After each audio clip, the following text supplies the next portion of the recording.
무슨 소란이죠? 혹시 짐칸에 작은 가방을 매단 오토바이를 봤습니까?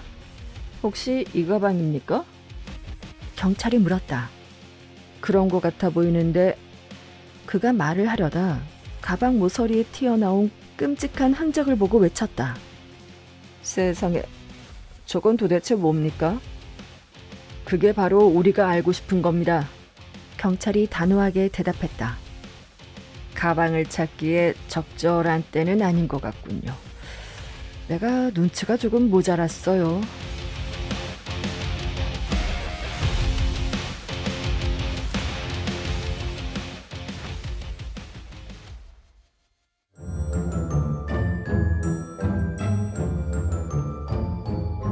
귀족 탐정 피터 윈즈경. 옥스퍼드 출신이자 전직 장교로 교양과 유머가 넘치는 신사 피터 윈즈경. 그의 취미 활동은 탐정인데요. 언제나 진지함 속의 가벼움으로 사건을 해결하죠. 오늘은 과속하다가 딱 걸린 바이크 라이더들에게 벌어진 기이한 사건인데요. 모두가 자신의 것이 아니라며 손살에 치는 기이한 가방 이야기입니다. 과연 그 가방은 누구의 것이며 누가 진실을 이야기하고 있는 걸까요? 그리고 그 가방 안에는 무엇이 들어있는 걸까요?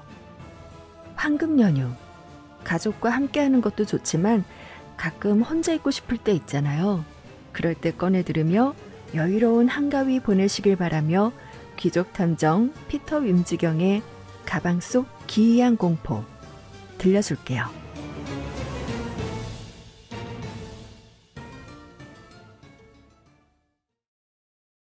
이 책 들어봤니?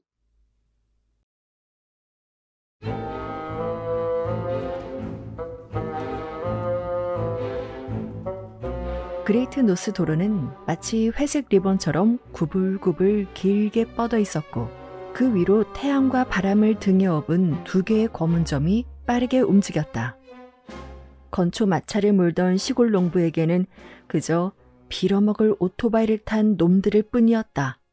그들은 요란한 소리를 내며 연이어 빠른 속도로 그를 지나쳐갔다. 그보다 조금 앞에 인생 사이드카를 조심히 몰던 한 남자는 오버헤드 엔진에 장착한 노턴 오토바이가 덜컹거리며 지나가고 곧이어 성난 스코프라의 스크럴의 오토바이가 고양이 울음 같은 날카로운 소리를 내며 지나가자 씩 웃었다. 그 역시 젊은 시절에는 노턴 대 스콧 중 한쪽 편을 들었으리라. 그러나 이제는 한 집안의 가장이기에 북쪽으로 질주하며 멀어지는 오토바이를 바라보며 못내 아쉬운 듯 한숨을 내쉬었다. 해트필드 위쪽 다리에 있는 끔찍한 S자 커브에서 노턴을 탄 남자는 우쭐한 마음에 자신을 뒤쫓아오는 추격자를 향해 손을 흔들었다. 바로 그 순간 짐을 가득 실은 대형 버스가 다리 입구에서 그에게 위협적으로 다가왔다. 그는 격렬하게 핸들을 틀어 간신히 피했고 스콧을 탄 남자는 좌우 발판이 땅에 닿을 듯 아슬아슬하게 코너를 돌며 몇 미터를 앞서 나갔다. 그러나 노턴을 탄 남자가 전속력으로 튀어나갔다. 그때 아이들이 공포에 질려 허둥지둥 도로를 가로질렀다. 스콧을 탄 남자는 비틀거리며 술 취한 듯 아이들 사이를 아슬아슬하게 빠져나갔다. 길은 다시 텅 비었고 추격전은 다시 시작되었다. 운전자들은 평소 탁 트인 도로를 선호하면서도 정작 주말마다 왜 그토록 많은 기름을 써가며 사우스엔드, 브라이턴, 마게이트로 몰려가는지 알 수 없다.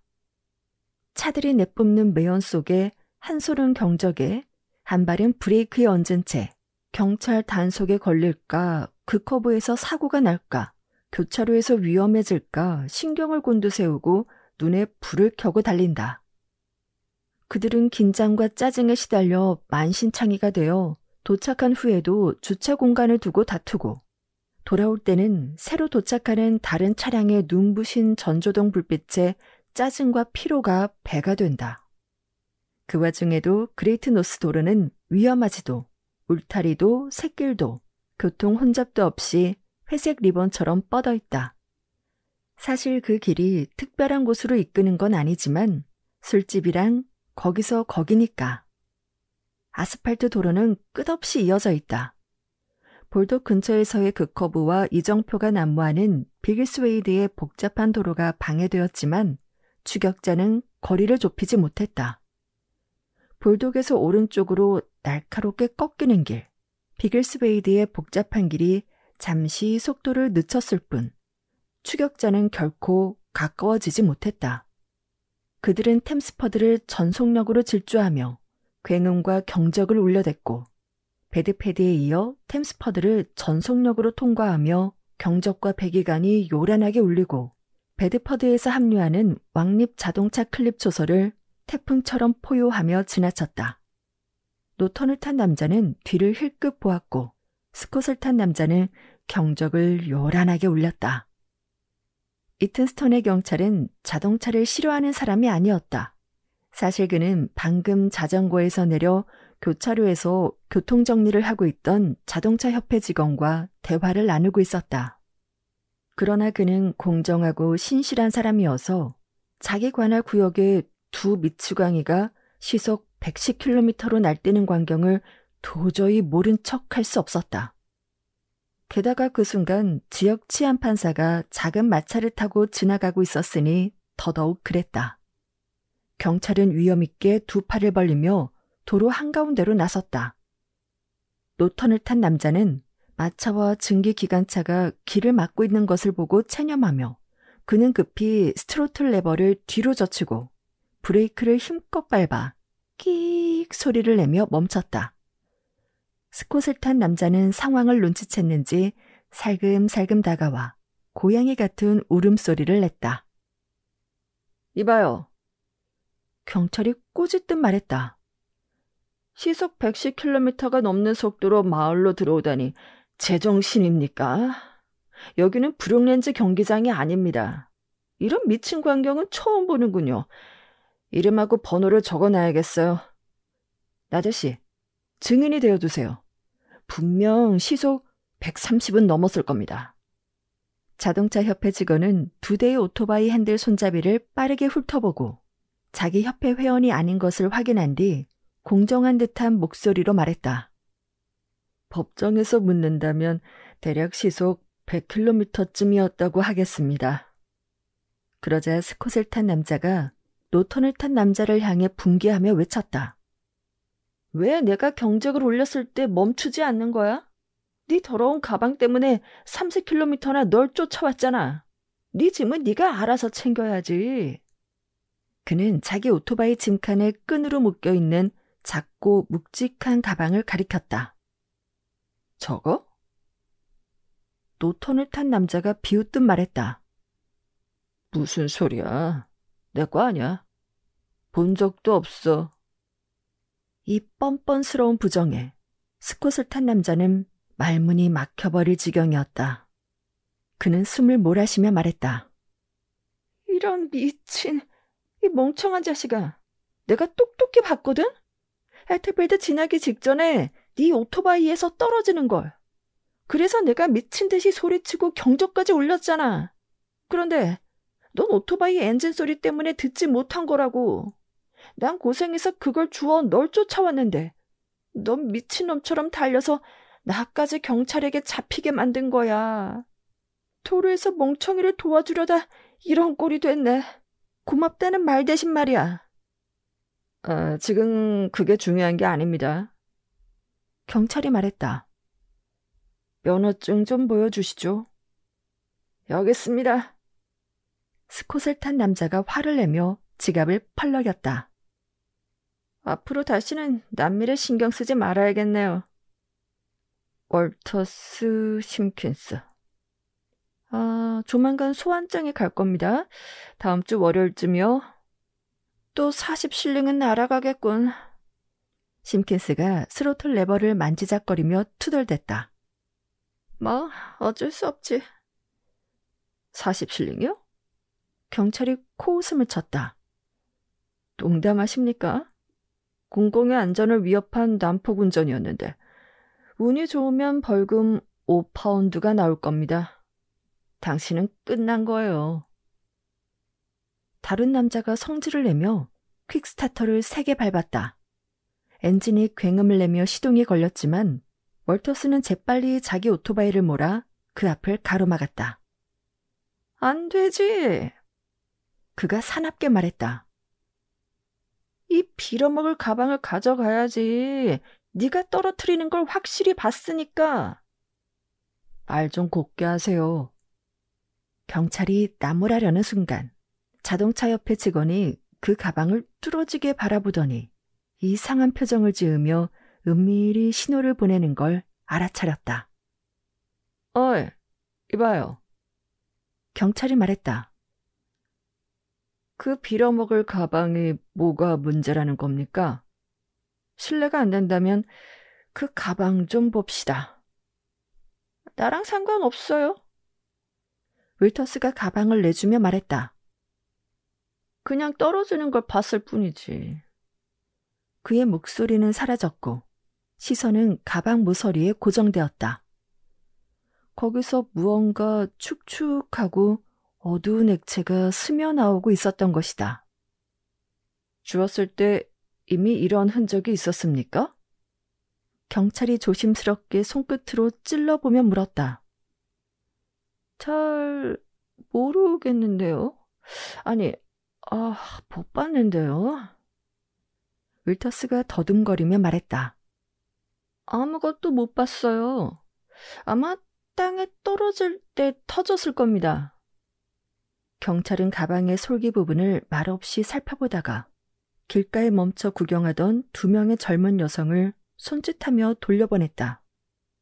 자동차 협회 직원은 호기심에 가까이 들여다보다가 갑자기 역겨움에 몸서리치며 뒷걸음질 쳤다. 맙소사.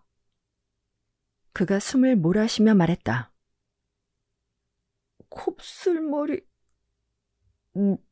여자의 머리야. 나 아닙니다. 내게 아니라고요. 심킨스가 비명을 질렀다. 맹세코, 내 가방이 아닙니다. 저 자식이 나한테 뒤집어 씌우는 거라고요. 나라고? 내가? 이 더러운 살인마 같은 놈아. 네 짐칸에서 떨어지는 걸 내가 똑똑히 봤어.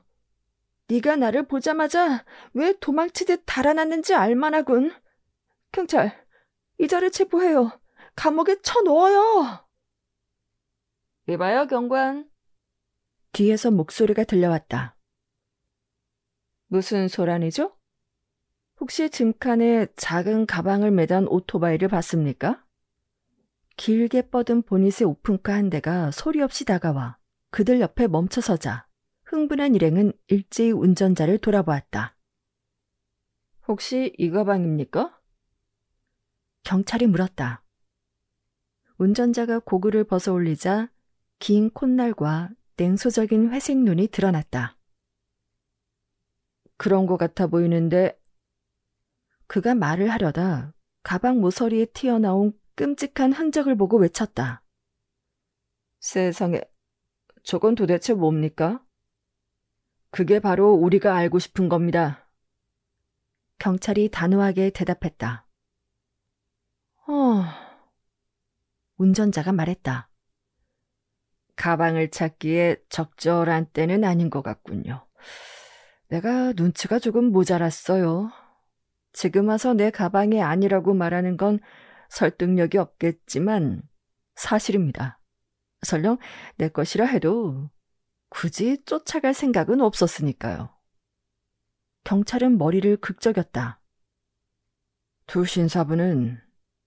그가 말을 꺼내려 하자 2명의 오토바이 운전자가 동시에 격렬하게 부인했다.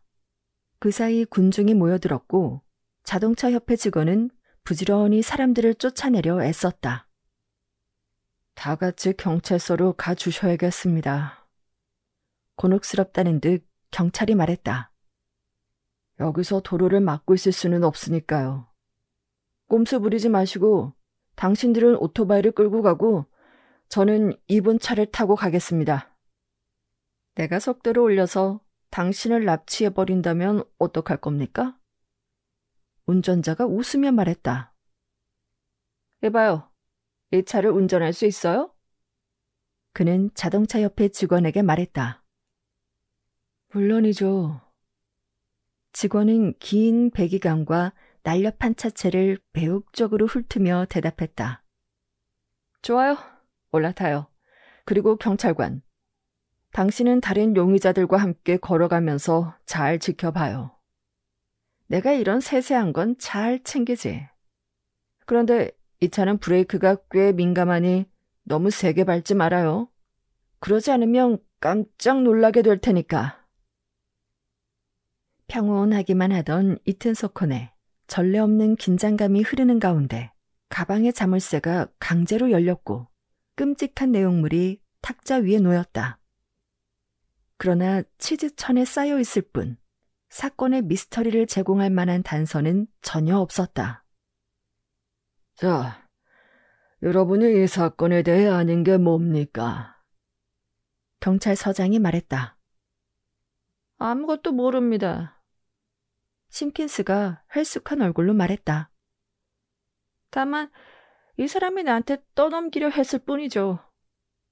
나는 해트필드 근처에서 이 사람 오토바이 짐칸에 있던 가방이 떨어지는 걸 똑똑히 봤습니다. 월터스가 되풀이했다. 그래서 50km나 그를 쫓아가며 멈추려고 했던 겁니다. 내가 아는 건 그게 전부예요. 그 빌어먹을 물건을 건드리지 않았더라면 좋았을 겁니다. 나 역시 아무것도 모릅니다. 자동차 주인이 말했다. 하지만 그게 뭔지는 짐작이 갑니다. 그게 뭐요?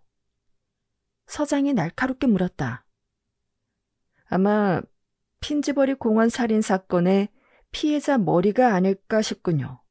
물론 어디까지나 제 추측일 뿐입니다. 나 역시 같은 생각이었어. 서장이 말했다. 그는 책상 위에 놓인 일간지를 흘끗 보았는데 그 신문에는 끔찍한 사건의 제목이 대문짝만하게 쓰여 있었다. 그렇다면 경관, 자네는 아주 중요한 사건을 해결했군. 축하하네. 감사합니다, 서장님. 감격한 경찰이 거수경례하며 대답했다. 이제 진술을 받아야겠군. 서장이 말했다. 우선 경관의 얘기부터 들어봅시다. 브릭스, 말해보게. 경찰과 자동차 옆에 직원, 그리고 2명의 오토바이 운전자가 각자 진술한 뒤 서장은 자동차 운전자를 바라보았다. 자, 이제 당신 차례요. 먼저 이름과 주소부터. 그는 명함을 내밀었고 서장은 그것을 옮겨 적은 뒤 정중히 돌려주었다. 어제 피커덜리에서 내 차에 있던 가방이 도난당했습니다. 그 안에는 값비싼 보석이 들어있었죠. 운전자가 이야기를 시작했다. 이 가방과 아주 비슷하지만 암호 자물쇠가 달려 있었습니다.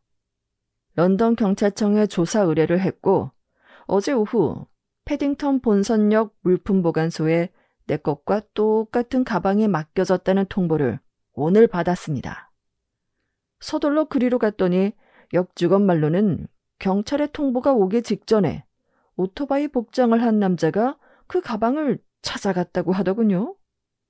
한 짐꾼은 그 남자가 역을 떠나는 걸 봤고 근처에 있던 행인은 그가 오토바이를 타고 떠나는 걸 봤다고 했습니다. 대략 1시간 전쯤 말입니다. 아무도 오토바이 기종은커녕 번호판조차 보지 못했으니 처음엔 희망이 없었어요. 하지만 운 좋게도 똑똑한 소녀가 있더군요. 그 소녀가 역 밖을 서성이다가 오토바이를 탄 남자가 택시기사에게 핀칠리로 가는 가장 빠른 길을 물은 걸 들었다는 겁니다. 그래서 택시기사는 경찰이 찾도록 맡기고 나는 핀칠리로 향했죠. 거기서 또 한 명의 똑똑한 보이스카우트 소년을 만났습니다. 그 소년 역시 오토바이 뒤에 가방을 싣고 달리던 남자를 봤다고 하더군요. 그에게 가방끈이 풀렸다고 손을 흔들며 소리쳤고 그 남자는 오토바이에서 내려 끈을 조여매고는 그대로 치핑 바네 쪽으로 올라갔다고 했습니다. 소녀는 너무 멀리 있어서 오토바이 기종을 보지 못했지만 적어도 더글러스는 아니었다고 했어요. 그의 형이 바로 그 모델을 타고 있었거든요. 그리고 바넷에서는 흥미로운 이야기를 들었습니다. 모터코트를 입은 남자가 창백한 얼굴로 술집에 비틀거리며 들어와 브랜디 2잔을 들이켜고는 미친 듯이 오토바이를 달려 사라졌다고요. 번호는 아무도 못 봤다고 하더군요. 바텐더조차도. 그 뒤로는 도로에서 광란의 질주를 한 목격담뿐이었어요. 해트필드를 지나서는 아예 경주하듯 도로를 달렸다는 이야기가 들리더군요. 그리고 지금 여기까지 오게 된 겁니다. 제 생각에는요, 경. 서장이 말했다. 그 난폭 운전은 한쪽만의 잘못은 아닌 듯하군요. 그건 인정하죠. 자동차 운전자가 대답했다. 하지만 변명이라면 여자와 아이들은 피했고 속도를 낸 건 뻥 뚫린 구간뿐이었다는 점을 말씀드리고 싶습니다. 지금 중요한 건 좋습니다, 경. 서장이 말을 이었다. 이야기는 다 들었으니 말씀대로라면 패딩턴이나 펜틀리 쪽에서 조사로 확인이 가능할 겁니다. 자, 이제 두 신사분은 명백하잖아요. 월터스가 끼어들었다. 이 가방은 이 사람 오토바이에서 떨어졌고 내가 그걸 들고 뒤쫓아가자 마침 잘 됐다 싶었는지 내게 그 빌어먹을 물건을 떠넘기려 한 거라고요. 분명하잖아요. 거짓말입니다. 심킨스가 맞받았다. 이자가 그 가방을 손에 놓은 거예요. 어떻게 했는지는 모르지만 짐작은 갑니다. 그리고 나한테 뒤집어 씌우려는 거라고요. 누군가의 오토바이에서 떨어졌다고 말하는 건 쉽죠. 하지만 증거는요. 끈은 어디 있죠?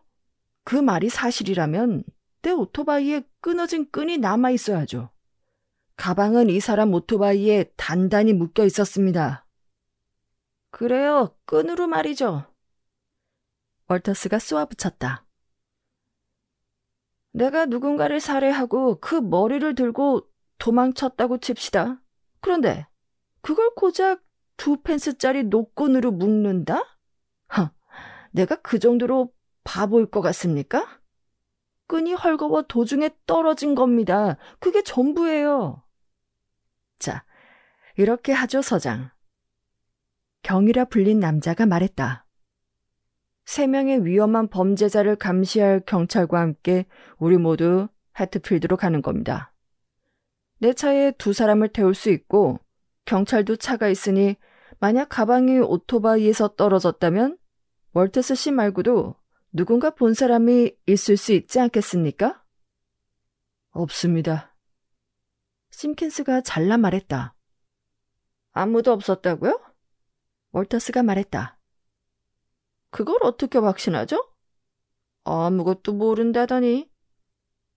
내 말은 가방이 떨어질 리 없으니 본 사람도 없었다는 겁니다. 심킨스가 분노하며 말했다. 좋습니다. 서장이 말했다. 경의 제안을 받아들이죠. 동시에 경의 말씀도 확인해 볼 수 있는 기회가 되겠군요. 물론 경이 누구신지 알고 있으니 의심하지는 않습니다. 경의 탐정 활동을 기사로 읽은 적도 있으니까요. 통찰력이 뛰어나시더군요. 하지만 제 의무상 가능한 한 증거를 확보해야 합니다. 좋습니다. 아주 좋은 생각이에요. 귀족 운전자가 웃으며 말했다. 자, 출발하시죠. 규정 속도로 간다면 1시간 반쯤이면 충분할 겁니다. 약 45분 뒤, 2대의 차는 나란히 해트필드에 도착했다. 잠시 후 윌터스와 심킨스가 서로 노려보며 앉아있는 4인승 차가 앞서 달렸고 곧 월터스가 손을 흔들자 두 차가 멈춰섰다. 제 기억으로는 바로 여기쯤에서 가방이 떨어졌습니다. 월터스가 말했다. 물론 지금은 흔적도 없지만요. 그 가방이 떨어질 때 끈이 같이 떨어지지는 않았습니까? 서장이 물었다.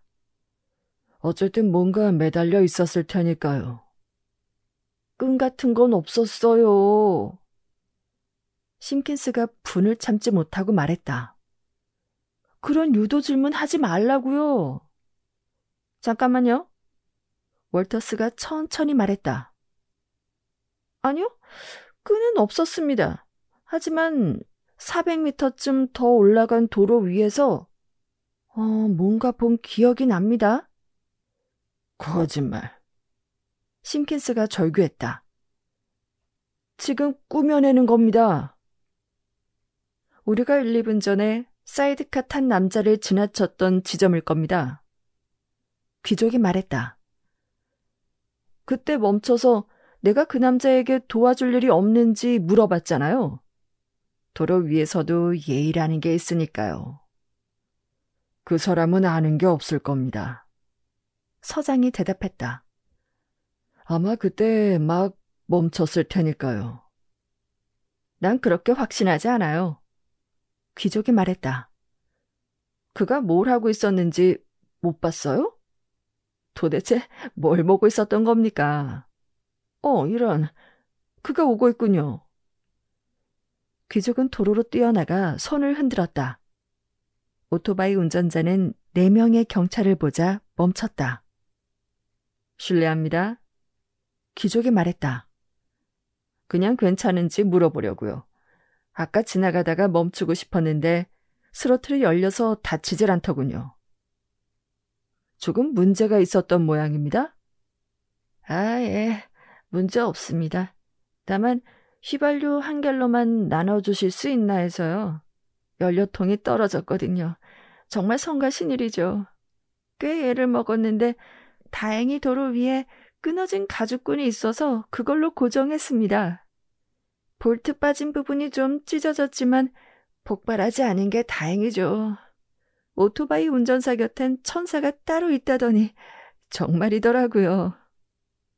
끈이라고요? 서장이 말했다. 죄송하지만 그걸 좀 보여주셔야겠군요. 뭐라고요? 간신히 고정했는데. 그렇군요. 괜찮아요, 여보. 그 남자가 동승자에게 말했다. 심각한 일입니까, 경관님? 유감스럽지만 그렇습니다. 배를 끼쳐 죄송하군요. 이봐! 경찰 중 한 명이 외쳤다. 그는 차 뒤로 뛰어내리려던 심킨스를 재빠르게 붙잡았다. 소용없어. 그런다고 달아날 순 없을 테니까. 자네는 이제 끝장났군. 의심할 여지가 없군. 서장은 사이드카 운전자가 내민 가죽끈을 낚아채며 의기양양하게 말했다. 여기 이름이 쓰여있네. 제이 심킨스. 큼지막하게 잉크로 적혀있군. 큰 도움이 됐습니다. 덕분에 아주 중요한 범인을 체포할 수 있게 됐습니다. 세상에, 누군데요? 사이드카에 타고 있던 여자가 외쳤다. 정말 흥미진진하네요. 살인사건인가요? 내일 신문을 보세요, 부인. 서장이 말했다. 아마 기사가 실릴 겁니다. 자, 브룩스, 수갑을 채우게. 그럼 제 연료통은 어쩌죠? 남자가 슬픈 얼굴로 말했다. 바보스, 당신은 신나겠지만 이제 내려서 밀어야겠어. 그럴 필요 없습니다. 귀족이 말했다. 여기 끈이 있으니까요. 훨씬 멋지고 고급스러운 끈이죠. 그리고 휘발유도 있고 휴대용 술병도 있습니다. 젊은 남자에게 필요한 건 모두 있죠. 런던에 오면 꼭 들러요. 피커덜리 110A, 피터 윈지경. 언제든 환영하죠. 그럼 행운을 빕니다. 잘 가세요. 남자가 입술을 닦으며 한결 기분이 좋아진 얼굴로 말했다. 도움이 되어서 영광이죠. 다음에 제가 속도 위반으로 잡히면 좀 봐주세요, 경관님. 그를 발견한 건 정말 행운이었군요. 하늘이 도왔어요. 다시 해트필드로 가면서 서장이 흐뭇하게 말했다. 제가 다 말씀드리겠습니다. 수갑을 차고 해트필드 경찰서에 앉아있던 심킨스가 말했다. 맹세 후 그 살인 사건 말입니다. 저는 아무것도 모릅니다. 버밍엄에서 보석상을 하는 한 남자를 알고 있는데 뭐 잘 아는 건 아니고 사실 작년 부활절에 사우스엔드에서 우연히 만나 친해졌을 뿐입니다. 그 사람 이름은 토머스 오웬인데 그가 어제 저에게 편지를 보냈더라고요. 패딩턴역 물품보관소에 실수로 가방을 두고 왔는데 혹시나 그 근처를 지나가면 꺼내서 가져다 줄 수 있겠냐고요. 편지에는 보관증도 동봉돼 있었습니다. 저는 운송업자라 명함을 보셔서 알겠지만 전국을 돌아다닙니다. 마침 그날도 노턴 오토바이를 타고 그쪽으로 갈 일이 있어서 점심 무렵에 역에 들러 그 물건을 찾아 출발했습니다. 보관증 날짜는 확인하지 않았는데 보관료를 내지 않아도 됐으니 오래 맡겨둔 건 아니겠거니 했죠. 아시다시피 핀칠리까지 갔고 거기서 소년이 내 가방끈이 풀렸다고 해서 다시 메고 있었거든요. 그리고 그때 가방 모서리가 찢어져 있고 축축하다는 걸 알게 됐습니다. 네, 당신들이 본 걸 그대로 봤습니다. 그 순간 머릿속이 하얘졌고 겁에 질려 한 가지 생각만 들었습니다. 그 가방을 빨리 없애버려야 한다는. 그때 그레이트 노스 도로에는 인적이 드문 구간이 많다는 게 떠올랐죠. 그래서 바넷에서 술 한잔하며 끈을 거의 풀어놓고 주위에 아무도 없을 때 손을 뻗어 잡아당겼습니다. 가방이 끈 채로 떨어졌죠. 그 끈을 구멍에 고정하지 않았거든요. 정말이지 마음속에 무거운 짐이 떨어져 나간 기분이었습니다. 아마 월터스가 그때쯤 나타났던 모양입니다. 그 후 2-3km쯤 가서 양떼가 들판으로 들어가는 바람에 속도를 줄였는데 그때 그가 경적을 울리며 따라오는 소리를 들었습니다. 그리고 맙소사. 그는 신음하며 두 손으로 얼굴을 감쌌다. 좋아요. 이튼소컹 경찰서장이 말했다. 그게 당신의 진술이군요. 자, 이제 그 토머스 오웬이라는 사람은... 이제 됐습니다. 피터 윈지경이 끼어들었다. 그는 우리가 찾는 사람이 아닙니다. 살인범이 자기 대신 시체의 머리를 버밍엄까지 가져다 줄 사람을 부를 리 없잖아요. 범인은 그 가방을 패딩턴 물품 보관소에 그대로 두려고 했을 겁니다. 그가 도주하거나 그 머리를 알아볼 수 없게 될 때까지 말입니다. 물품 보관소에 가면 당신의 친구 오웬이 내 차에서 훔쳐간 보석이 있을 겁니다. 자, 심킨스 씨, 정신을 좀 차리고 그 가방을 찾을 때 당신 옆에 서 있던 사람이 누구였는지 생각해봐요. 그자는 지금쯤 이 섬을 떠날 준비를 하고 있을 테니까. 기억이 안 납니다. 심킨스가 신음했다. 정신이 하나도 없었다고요. 머릿속이 뒤죽박죽이에요. 괜찮아요. 자, 천천히 기억을 되짚어 봅시다. 당신이 오토바이에서 내리고 오토바이를 어딘가에 기대 세우는 장면을 떠올려 봐요. 아니요, 받침대에 세워뒀습니다. 좋아요, 바로 그겁니다. 이제 생각해봐요. 당신이 주머니에서 보관증을 꺼내 직원에게 보여주려던 순간을. 나이 많은 부인이 새를 맡기로 했는데 카나리아였어요. 또 골프채를 들고 바쁘게 움직이는 남자가 있었고요. 그 사람은 꽤 거칠었는데 작고 조용한 남자에게 무례하게 굴더군요. 그런데 세상에, 맞아요. 그 남자가 그 가방과 똑같은 걸 들고 있었어요. 내 가방이 나오기 직전이었는데 겁 많고 소심해 보이던 남자가 그 가방을 창고 위에 올려둔 채 꽤 한참 동안 기다리고 있었어요. 그런데 그 거친 남자가 그를 밀쳐내고 자기 짐을 먼저 밀어넣는 바람에 나는 그 집 너머로 손을 뻗어 가방을 집어야 했어요. 아마 그때 가방을 잘못 짚었나 봅니다. 세상에, 그 소심하고 볼품없는 남자가 살인자였다고요? 그런 놈들이 많죠. 서장이 말했다. 그런데 그 사람 생김새가 어땠습니까? 키는 165cm쯤 되었고 팔트 모자에 회갈색 롱코트를 입고 있었어요.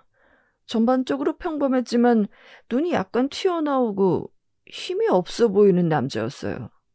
하지만 다시 본다고 해도 알아볼 수 있을지는 잘 모르겠네요. 잠깐만요. 기억납니다. 왼쪽 눈 아래에 초승달 모양의 흉터가 있었어요.